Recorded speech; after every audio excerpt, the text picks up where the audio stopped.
Hello guys, good um, morning kasi wala pang alas 12. No? Nasa mga ano pa lang to, 10, 11, no? 11 AM. So guys, nandito tayo sa ating paboritong lugar dito sa ating Wonders Planet, no? Good morning to all of you. And then sa makulimlim na umaga, no?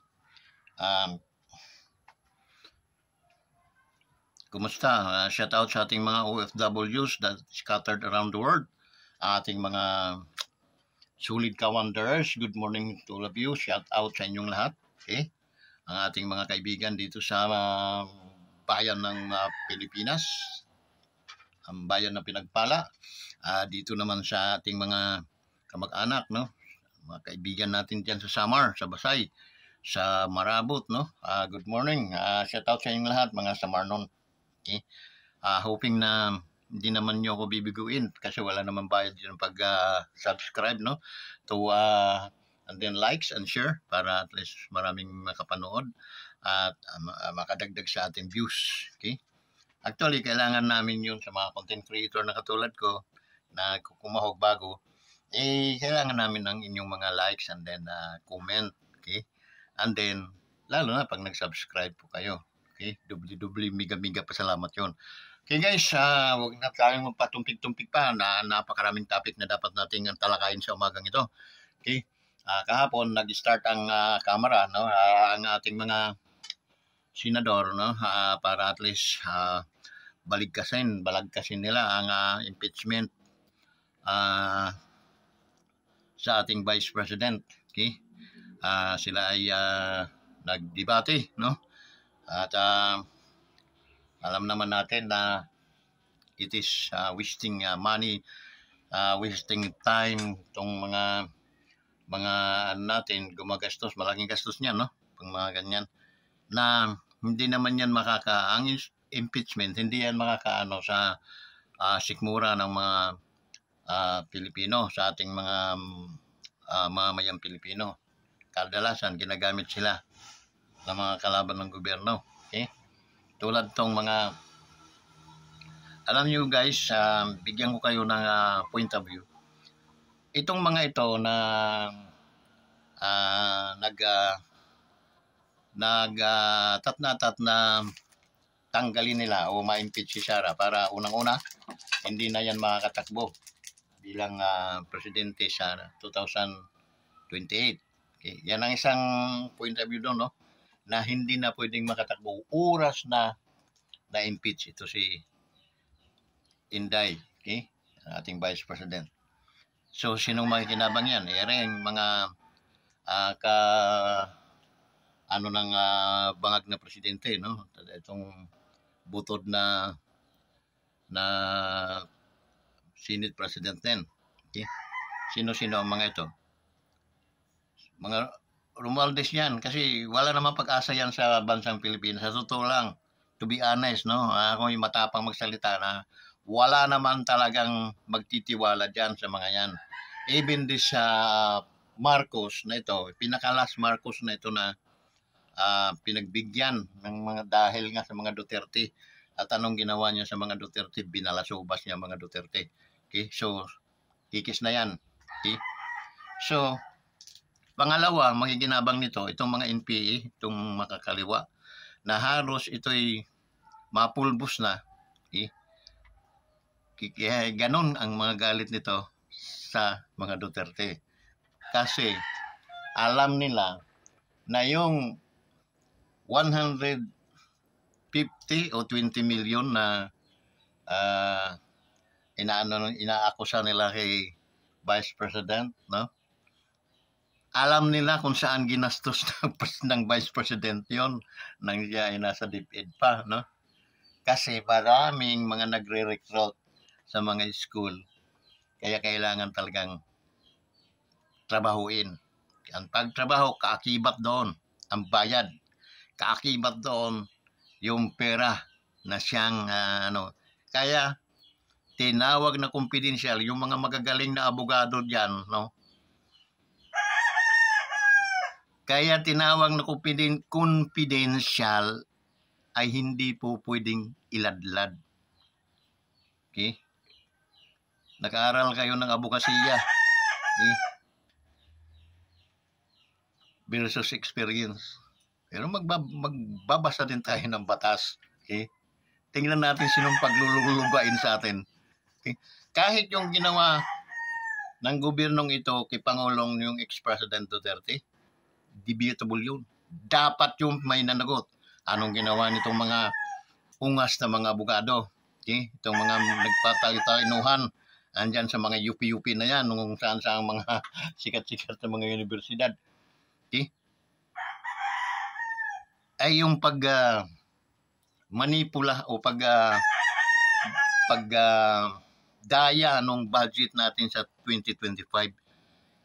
Walang mga matitinong abogado na nagreklamo,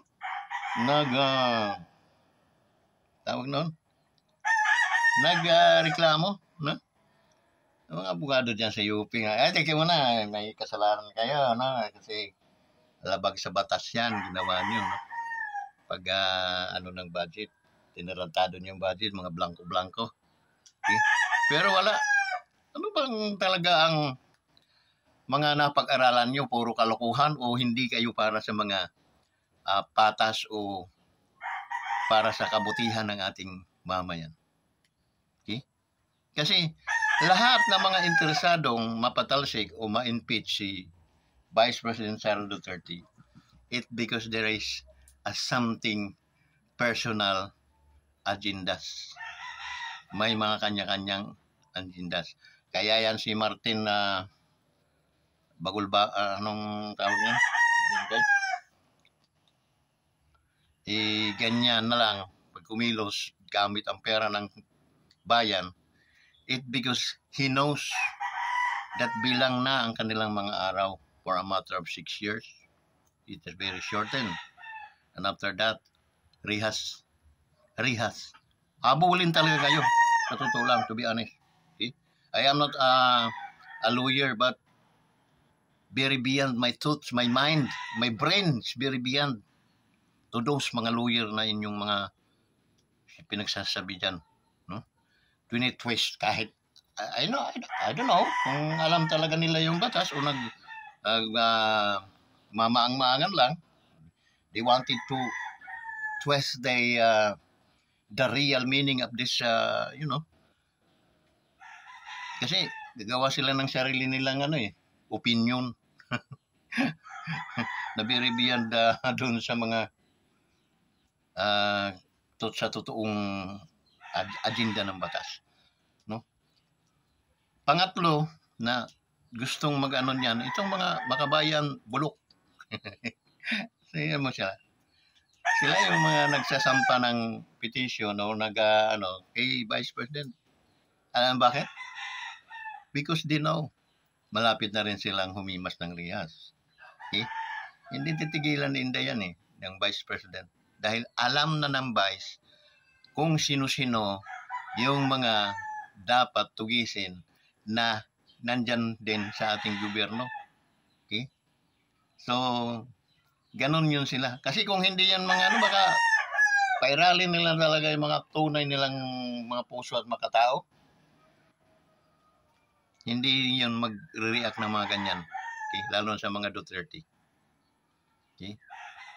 Itong bugo naman na presidente ninyo, sa laki ng utang na loob nila. Okay? Unya na lang, pinpoint na lang talaga natin niya sa mga Duterte.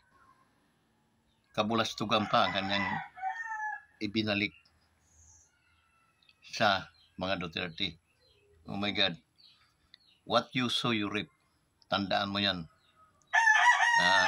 Animal ka. Okay? Because sa bawat itatanim mo, tiyahasik mong kasamaan, aanihin mo yung dublika. Kahit sabihin natin mag-adik-adikan, kasi adik ako hindi ako pwedeng makulong, adik ako. Nawala ako sa wisyo. Okay? Hindi rason yun. Yung rason, yung maibiting ka pati warik na may mga kuryente sa mga katawan.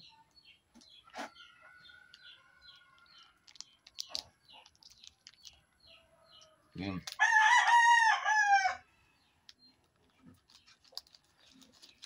Merinda tayo guys. Chocolate. Chocomucho. Yun no? Yun ang isang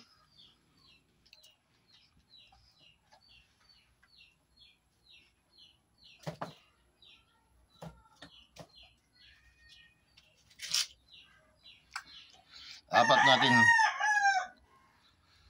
anuhan. Ginagamit, minsan naggamit pa naman sila ng mga taong bayan. 30 to almost 33 million yung bumoto kay Vice President. Compare sa inyong presidente. Nagkaganon lang ang presidente nyo. It's because binudol niyang tao.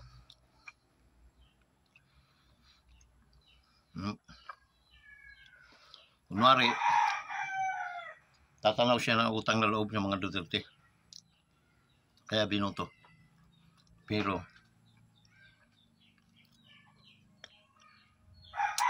the same person na bumoto kay Inday as a vice president, the same person na bumoto dyan sa gagong yan as a president. Kaso lang yung iba, tinamlay. Yung iba, talagang ayaw. Ako sa awa ng Diyos, nabudol ako. Yun ang binuto ko rin presidente. Buti pa, binuto ko na lang si Lubredo.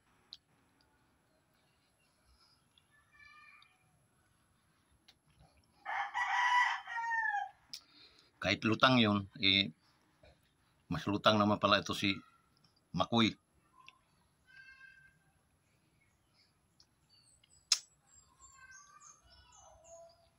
So yun, no?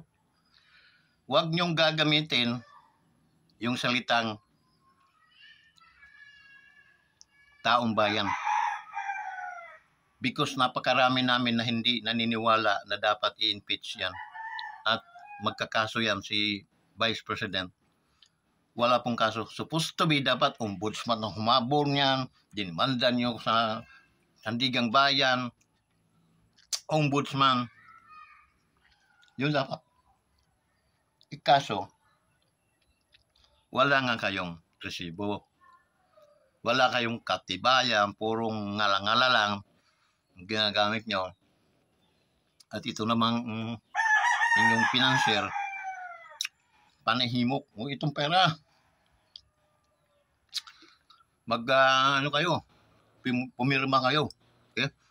Daanin natin sa pirma. Hindi yun ang nakasulat sa batas.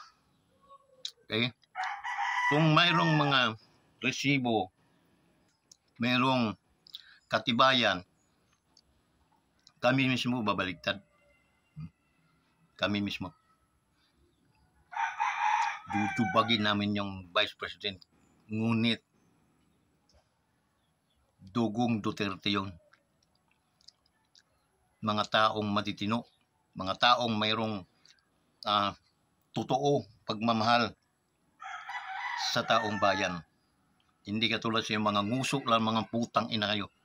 Nguso lang na kayo ay nagmamang-maangan na mahal ninyo ang taong bayan. Pera ng taong bayan ang hanghabol lang ninyo. Okay?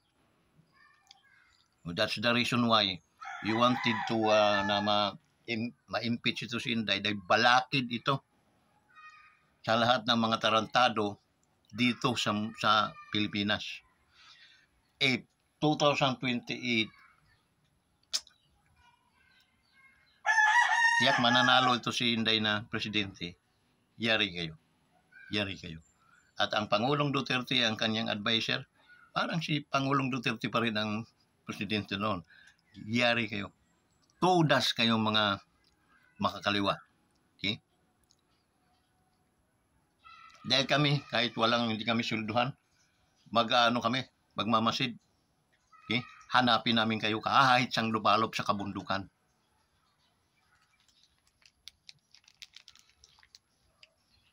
Upang kayo, hindi kayo bababa, pilitin namin kayong hanapin. At kung saan nahanap namin kayo, bawat ulo ninyo, papasakan namin ng death na pako. dahil sa ginawa ninyong pananarantado ng kapwa ninyo Pilipino. Iilan na lang kayo. That's the reason why nagkukumahog kayo. Pero ang pagkukumahog ninyo, pagkakamali ninyo, ito ay political agenda, itong impeachment, no? Hindi ito tatanggapin sa mga husgado dahil hindi makikialam ang husgado doon sa impeachment na yan. Now,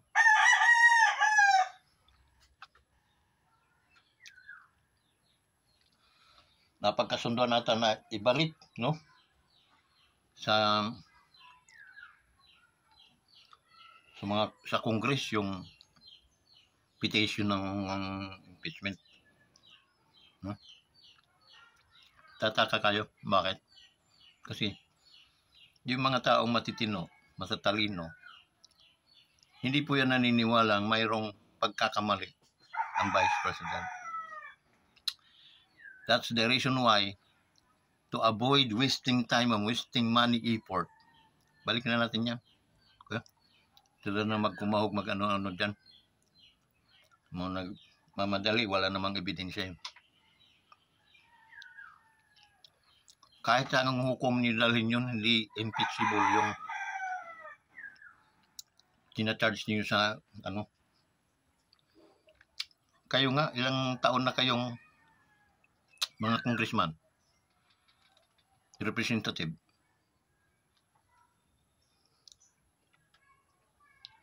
Nag-report ba kayo sa inyong income? Nag-report ba kayo sa mga perang pumapasok sa inyo? Kung paano nyo winawaldas? Di ba wala? Tapos pag makausig kayo sa confidential fund ng vice dahil ang sinisinto doon itong mga makakaliwa. Okay? Mga bata pinaprotektahan sa mga school para hindi na maloko. Hindi makaakyat ng bundok para at least pag-inkwentro sa mga military. Mga magulang umiiyak dahil mga anak nila yun na inyong nakumbinsi. Mangungumbinsi lang kayo. Dapat yung mga maikabubuti ng mga kabataan. Hindi para lumaban sa gobyerno, lumaban sa magulang na siyang nagpalaki sa kanila. Halata, kasi mga kilos nyo, sinusubaybayan na. Kilos at galaw nyo, buka na inyong mabibig. Binabantayan na yun. Kaya, sobrang galit nyo. Sobra.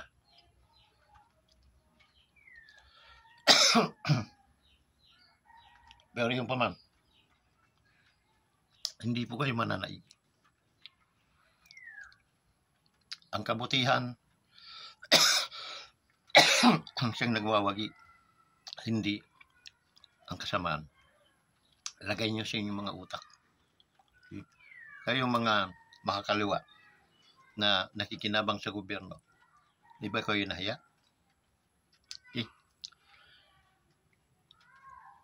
Kumukuha kayo ng pangkain galing sa gobyerno. Pero ang inyong mga utak ang kalabanin at ibagsak ang gobyerno. Di ba kayo na ano, no? Matagal na, almost 50 something years na. No? Di ba nalulugaw ang inyong mga utak sa mga bagay-bagay na hindi dapat nyo, na dapat ninyo ngayong ginagawa. Dapat kayo nagbago na, guys, because kawawa ang ating mga mamamayan. Kawawa ang ating mga taong bayan, lalo na ating mga OFW. They suffer, they sacrifice yung mga sarili nila in order na sila ay maka-survive, magkaroon ng pampaaral, panggastos para sa kanilang mga kinabukasan. Afterward, ganyan lang ang gobyernong ipapakita natin masama yun. Okay? This is the time na mag-isip kayo, bulay-bulay, yinin nyo inyong mga utak. And then, mag-isip kayo ng maayos. Ang Diyos palaging handang magpapatawad sa atin. Okay? Magbago na kayo. Dahil baka bukas, huli ng lahat. Okay? Tayo mga Pilipino, alam kong mayroon tayong mga puso. Hindi tayo lubusang mga masasama. Ngunit sa mga kadahilanang hindi natin maiwasan, tayo ay nagkakaganito. Pero kung ating pag-aaralan at susuriin, saan nahantong ang ating mga pinaggagawa? Di ba kawawa yung ating mga relatives, yung mga pamilya? Kawawa sa pinagagawa natin. Alam niyo yan. Pero ang problema, hindi kayo tumitigil. Kasi diyan kayo, akala nyo, diyan kayo nabubuhay. Ang kumain man po tayo ng makamtan man natin yung lahat ng hirap sa mundong ibabaw na to. Ngunit, dalisay naman ang inyong mga puso. Huwag po kayong mag-atubiling humingi ng tawad at talikuran ang pagkakamali. Kayong mga nasa maling ideolohiya, pagkakataonan yung magbulay-bulay, mga ating mga kabataan na nagmamarcha sa kalansanganan, hindi alam kung ano, bakit, na ang magandang karangyaan na ibinibigay ng kanilang mga magulang, pinalitan nila ng sobrang pait. Pupunta ng kabundukan, malamok, maraming mga hayop na ating iniiwasan. Na sa ating pag-iisip man lang ay hindi natin yan naisip. Nadadanas tayo ng ganito. Dahil maganda ang ng ating mga magulang. Ngunit how come na sa gagaling ng mga taong demonyong ito ay napipenetrate ang inyong mga utak? That's the reason why kayo ay nasaan ngayon. Anong ginawa niyo sa inyong mga magulang? Katulad din itong mga taong ito na inarugan ng gobyerno, anong ginagawa nila sa gobyerno? Think twice, guys. Okay? Pagkakataon na para tayo ay mag-reconcile. Wanan natin to, kalukuhan to no? Doon na tayo sa tama talaga dahil kawawa yung ating kinabukasan. Magkakaanak ka at ang iyong anak magkakaroon ng pamilya. At ang inyong pamilya, ang inyong mga anak na yung magkakaroon ng mga supling. Di ka naawa noon. Kung anong hinanat nila. I-encourage mong mamundok. Yung mga apo mo. Mga anak ng anak mo. Hihimugin mong mamundok. Ganon na lang. Hanggang kailan? So yun guys, minsan sa inis natin ay tayo ay nakakapagsalita ng hindi maganda. Ngunit sa totoong bagay na dapat nating pag-isipan, dapat nating unawain kung bakit nga tayo nagkakaganito. Bakit ang ating Vice President ay gusto nating ibagsak? Bakit ang mga Duterte, ang former President ay tuwang-tuwa tayong magsasuffer sa kulungan? Ilan ba yung mga ipinagbibintang ninyo sa Pangulo na justice? At ilan tayong nakinabang sa ginawa na paglilingkod ng isang Duterte bilang Pangulo sa bansang Pilipinas? Marami. At kakapiranggot lang yung mga nagrereklamo dahil sila naman talaga ay may mga kasalanan. Sila naman talaga ay na ano ng landas. Sila sa kahirapan, ginamit nila ang kahirapan upang takpan ang kanilang mga mali. Pagkatapos, hihingi tayo ng hustisya. How about yung mga nabiktima nila? How about yung mga nagahasa nila? How about yung kanilang mga na perisyo sa kakalsadahan? Wala ba silang karapatang humingi ng justice? At ang pakikinggan lang natin, itong mga tarantado, barumbado, mga adik na mga tao? Mali, di ba? So yun guys, malinaw na pananarantado ang ginagawa ng mga ito para sa ating Vice President. Pasalamat tayo, mayroon tayong Vice President na hardworking, mayroon tayong Vice President na matapang, at Vice President na talagang iaahon tayo at talagang puprotektahan tayo sa mga kasamaan. At walang iba yan kundi si Inday Sara Duterte. So pagpalain kayo sa mga araw na to, lalo na sa ating mga kaibigan, ating mga kasangkayan, no? Kaamiguhan, amiga, mag-isip po tayo. Huwag po tayong magpadalos-dalos at huwag po tayong papayag na ginagamit yung salitang taong bayan. Tayo yun, taong bayan.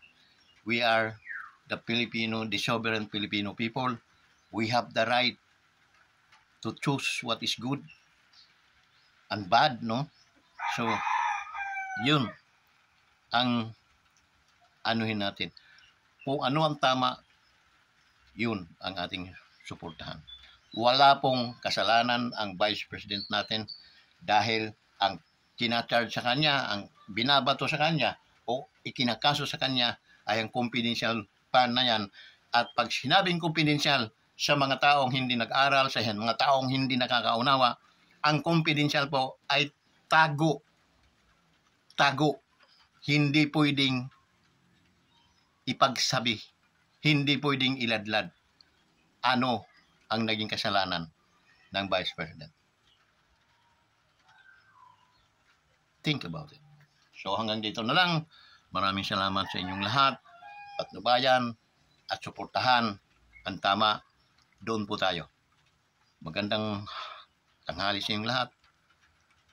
Please subscribe to my YouTube channel. Sa mga hindi pa, mga nakapag-subscribe, mag-subscribe na kayo. We need your support. We need a 60-something subscriber this month para ma-monetize tayo and then makatulong tayo dun sa mga nangangailangan. Patnubayan kayo ng Diyos, ang pagpapala at pag-iingat sa inyo ay nawa ay patuloy ninyong mararamdaman. Hanggang dito na lang. Maraming salamat po sa inyong tiwala. Bye-bye.